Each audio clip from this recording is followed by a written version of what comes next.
Chili like you would use for toppings to put on baked potatoes or hot dogs and so on has no beans, but it's still really hard to eat because it's chunky and it falls off.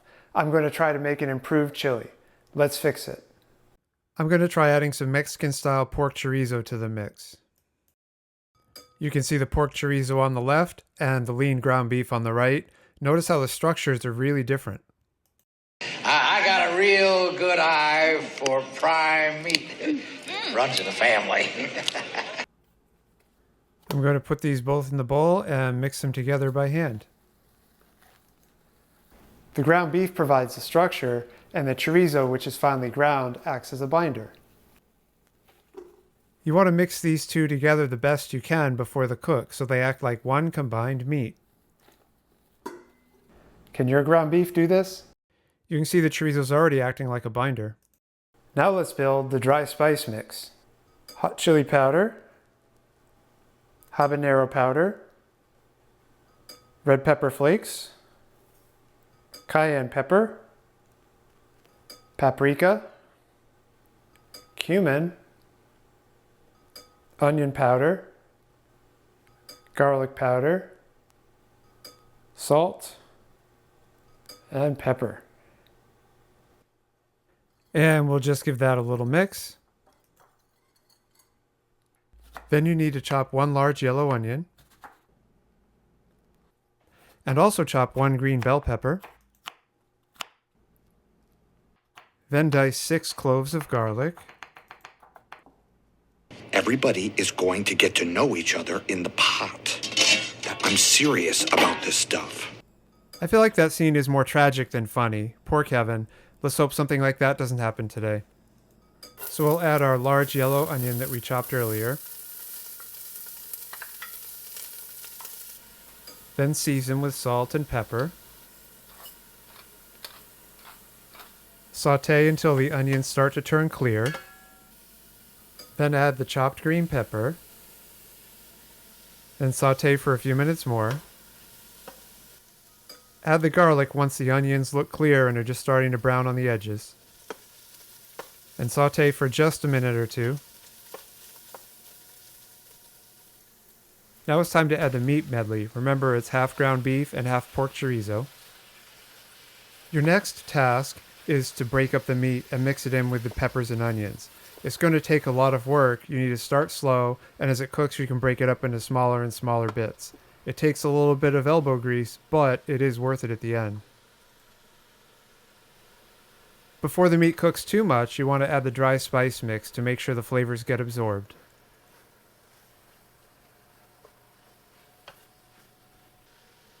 The next several minutes are spent waiting for the meat to cook and also breaking it down into smaller pieces. So you let it sit for a few minutes and then you chop it up with your wooden spoon and then you let it sit a few more minutes, chop it up again, and repeat until you have tiny bits and the meat is fully cooked. Next, add the tomato paste. Mix in the tomato paste, then you're going to let it cook with the meat for a few minutes. This will really develop the tomato flavor.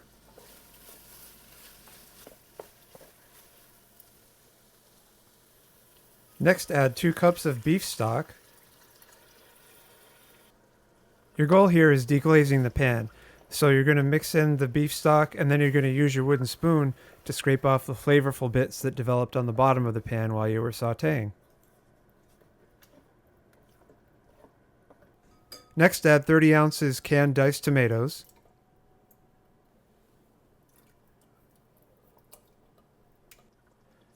Mix that in good. And then you're going to add 3 bay leaves. I'm just going to dunk them into the chili. And then cover and slowly simmer for about half an hour. And this is what it should look like.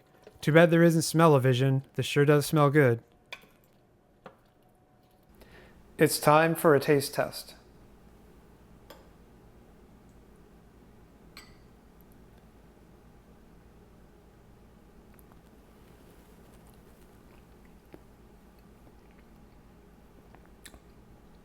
You know, that really should be a topping.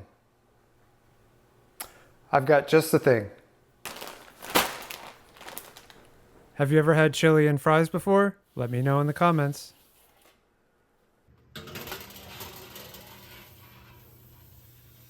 Into the oven for about 20 minutes.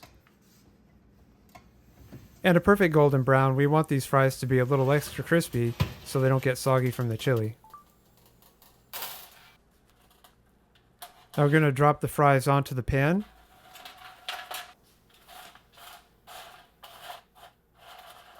And then build a little pile. Well, let's top those fries with some shredded cheese.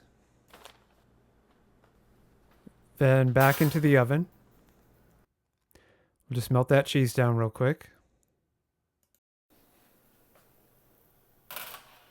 That's looking really good. Now it's time for some plating. Let's add some chili.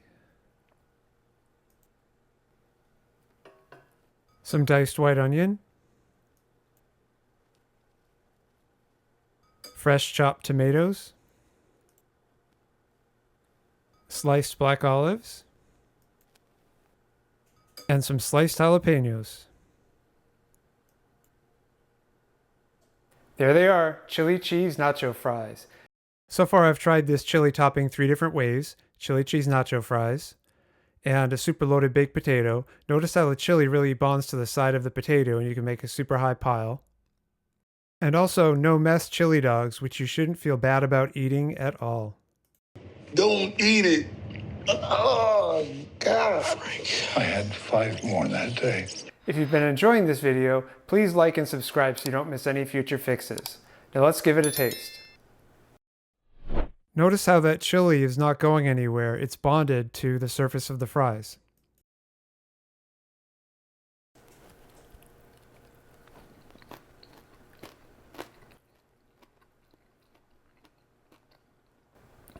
Oh yeah, that's really something special. The chili tastes fantastic. The heat level is just right, and you get a nice mix of the spices from the pork chorizo and also from the dry spice mix that we made. The texture is really, really nice too. It adheres really well, so you're not going to lose all your chili when you try to eat it. Makes it the perfect topping chili. I hope you try making this chili and share with your friends and your loved ones. Thanks for watching.